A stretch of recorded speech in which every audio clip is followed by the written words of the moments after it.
Core 36 twist to press. Your handprint is going to be a little bit wider than shoulder width apart. Monkey grip. See my thumb? Over the bar. Okay. The height is going to be chest shoulder height at the start. Okay. So that means that I'm going to have a wide stance, at the beginning. You see how my center of mass get down? So now I'm getting closer. I took through the cable card travel. The idea is when you perform the movement, the cable comes as horizontal as possible. That's how you determine the height. Okay. So once you get into a wide stance, um, kind of nimble, ankle, knees, and hip. Okay. So from here, it's going to be an action of pull, push with shoulder, hip, back foot pivoting. So I'm going to push this way. Okay. My inside arm is going to be pushing at 90 degrees throughout the angular motion that this movement requires. Okay, watch. I'm here. I'm going to start pulling and pushing horizontal. See, that way. And then shoulder, hip, back foot, pivot. In order that I keep my heel up. Okay, I'm going to bring it back. Okay, one more time. Push at 90 here. Now, you can stay in this stance, and then all you do is just, open the hips a little bit, bring your shoulders back right here, and then repeat. Okay, see, pull, push. So from this view, you can see, how my back foot is pretty much in a straight line. Okay, pointing my front foot, especially midfoot. Okay, so you can do the all your reps from this position right here.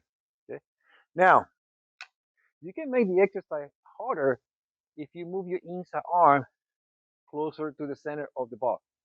Okay, you don't have to change the weight on the waist stack.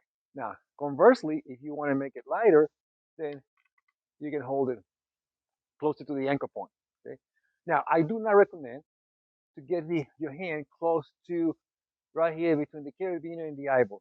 Okay, it's gonna hurt. It can pinch you. To make sure that you are pushing at 90 throughout that circular angular motion, I like to teach my clients to keep their hand open. Okay, and place the bottom of the palm right at the end, and then keep your hand open like so.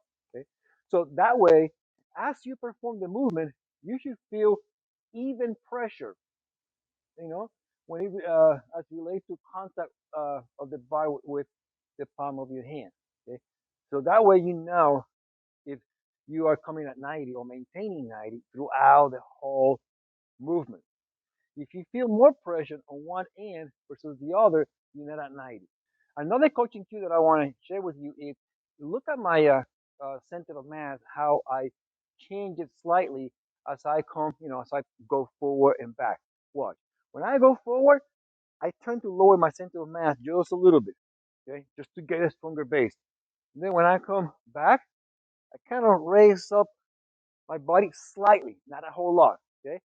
And then I come down a little bit when I turn and back up just a little bit, okay?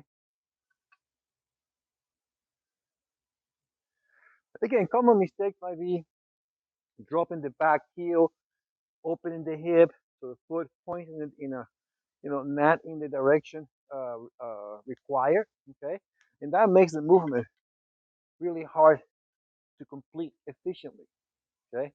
So, and the reason for dropping the heel is due to a weak calf muscle. But over time, they go stronger, and you should be able to do it. Okay, one more time. Here's the whole motion. Okay, this is how you start. Wide stance, square, nimble, monkey grip, pull, push, shoulder, hip, back foot, pivot. You can stay in that stance and then lower your center of mass on the way back, and then up, pull, push. Okay. The finish again is when the cable is 90 to the bar. You see that? That's where you get the maximum resistance. This is the Core 36 twist to chest press.